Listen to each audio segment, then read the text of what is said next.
Hi everyone, this is Kim and I am here to show you a project that I have done for Gina's Designs for the design team. I've been having a lot of fun working with her laser cuts, her chipboard pieces and her wood pieces, and they are absolutely amazing. I will put the link to Gina's Design store in the description box below, along with the YouTube channel and the Facebook group. So let me show you what I have created for this week's project. I have created a little wall hanging, actually two little wall hangings, and it's called Spring Garden. This set that I used this week comes from the Spring Shape set, which is right here, and there's the link for the store, genasdesigns.net. And I have quite a few pieces left in what I have used.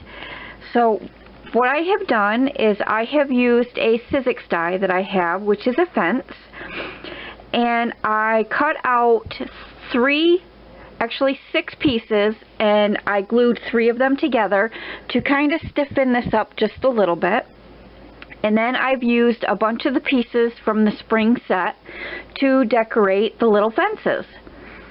And I've also used twine for the hangers, and then I've also used twine on the flower buckets here and here. So let me go ahead and I'll bring one closer so I can show you what I've done and point out the pieces. So this one, what I have done is I've used the word spring, and I used a spray that I have. It's aged mahogany, which is a distress ink from Ranger, and I actually painted the word first with gesso, and then I spritzed it with the spray, which actually has oh, what the heck is that stuff that's in there? Oh, I can't think of what the word is right at the moment, but it makes it sparkly. So I don't know if you can see that or not. What I did was I also used, oh, I am just drawing absolute blanks today.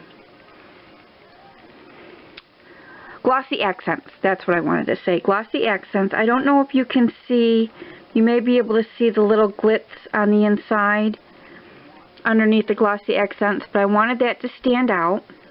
So I used the word spring from the collection, and then I also used the flower and the bucket. And what I did with this is I painted the flower, and I also painted the bucket with gesso, and then I added to the bucket the crackle medium, and then I painted it brown to do a crackle effect, which I think came up pretty good. And I did the same thing to the fence,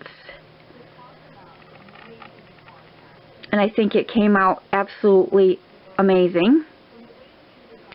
And then I also gessoed the butterfly, and then I used Victorian velvet to kind of give it a pink tint, and then I used glossy accents on the butterfly.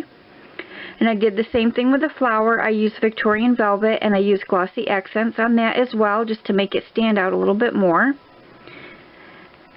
And then I used, I painted this green, and then I used, what is this, forest moss to ink the edges of the green leaves. And then on the bucket, like I said, I did the crackle effect, and then I added this twine to the bucket on the top and the bottom. And then what I also did was I took some snow tacks, and I took some brown paint, and I mixed it together, and then I put it on the edge of the bucket, and then at the bottom of the fence and other spots to make it look like dirt.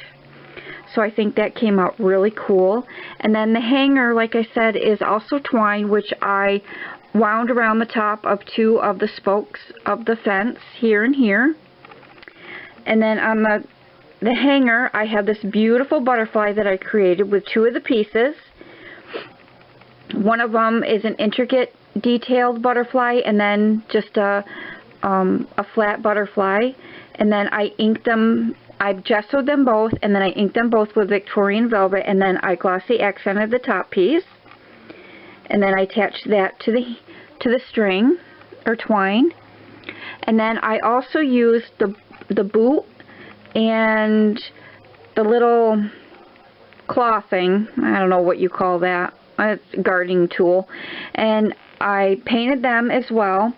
And then I added snow text with the brown paint to the handle, and then I used black soot on the handle, and then I used some ivory acrylic paint to go over the top of the boot here and a couple other places, and then I added more of that brown snow text that I made up, and I put that at the bottom of the boot to make it look like it had been walking in the mud. So there's the first one. And then the second one, I did the same thing to the fence where I did the crackle effect, where I painted it brown, and then I added my crackle medium, and then I added ivory acrylic paint to that. And then I did the same thing with the twine. I wrapped it around two of the spokes. And then I used the bigger bucket on this one and did the same effect as the other one with the crackle effect, and then the snow text that looks like dirt. And then I have this butterfly here, which I did the same thing as the other butterflies, and then I used the glossy accents on that as well. And I also did the same thing with this flower. This flower and this bucket on this one are a little bit bigger than the other one. And on this bucket I added 2 layers of the twine. And then I also used the watering can and the little shovel on this side. And again, I used the crackle effect on the watering can. And then I have my little dirt on the shovel, like I've been digging in the dirt. And then I have garden spelled out in these little word blocks, or letter blocks, that I got in a swap that I was in. Excuse me. And then on this handle here, I have the little birdhouse with a little birdie, and I did the crackle effect on that as well. So that is the project that I came up with for this week, and I think it's really cute. The only thing that I used from my stash are the letter blocks and the fence die cut. Everything else was, all the other chipboard pieces came from the little kit that I used from Gina's Designs. And then of course I used, you know, my paints and snow text and the glossy accents and stuff like that. Oh, and the twine came from my stash as well. But I think they came out really adorable and really cute. And anybody that does gardening, this would look really cute in their garden shed or hanging in their garden shed. So I hope you like what I have done, and stop back. Next week I will have another project for you. Talk to you later. Bye.